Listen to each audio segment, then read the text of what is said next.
ನಮಸ್ತೆ ಸರ್. ಯಾವ ಊರು ನಿಮ್ಮದು? ಸರ್ ನಂದು ಕಣಿವೆಪುರ, ನಂದಿ ಹಿಲ್ಸ್ ಹತ್ರ. ಸಾರಿ, ನಂದಿ ಹಿಲ್ಸ್ ಹತ್ರ ಕಣಿವೆಪುರ ಅಂತ.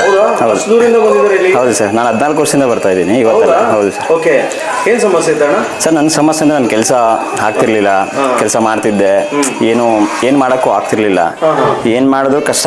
ಓಕೆ. ಅದಾದ್ಮೇಲೆ ಈ ತಾಯಿ ಹತ್ರ ಬಂದಾದ್ಮೇಲೆ ನಾನು ಈಗ ಒಂದು ಸೈಟ್ ತೊಗೊಂಡಿದ್ದೀನಿ, ಕಾರ್ ತೊಗೊಂಡಿದ್ದೀನಿ, ತುಂಬ ಅನುಕೂಲ ಆಗಿದೆ. ಅದಕ್ಕೋಸ್ಕರ ನಾನು 14 ವರ್ಷದಿಂದ ಕಂಟಿನ್ಯೂಸ್ ಆಗಿ ಬರ್ತಾನೆ ಇದ್ದೀನಿ. ಹೌದು ಸರ್. ಒಳ್ಳೆ ಮೆಸೇಜ್ ಸರ್ ಇದು ಜನಗಳಿಗೆ.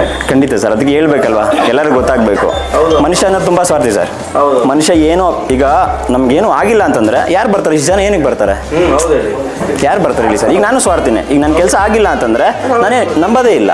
ಸೊ ಹಂಗಾಗಿ ಎಲ್ಲರಿಗೂ ಹೇಳೋದೇನಂತಂದ್ರೆ ಮೆಸೇಜು, ದಯವಿಟ್ಟು ಎಲ್ಲರೂ ಒಂದ್ಸರಿ ಬನ್ನಿ, ನೋಡಿ, ನಂಬಿ ನೋಡಿಬಿಟ್ಟು ಆಗುತ್ತಾ ನಿಮ್ಮ ಕೆಲಸ ಮತ್ತೆ ಬನ್ನಿ. ಆಗಿಲ್ಲ ಅಂತಂದರೆ ನೀವು ಬರಬೇಡಿ. ನಾವು ಹೇಳೋದು ಇಷ್ಟೇ, ನಮ್ಮ ಕೆಲಸ ಆಗಿದೆ, ನಮಗಾಗಿದೆ, ನೀವು ಒಂದ್ಸರಿ ಬಂದು ಟ್ರೈ ಮಾಡಿ ಅಂತ ಹೇಳ್ತಾ ಇದ್ದೀನಿ ಅಷ್ಟೇ. Okay sir, thank you.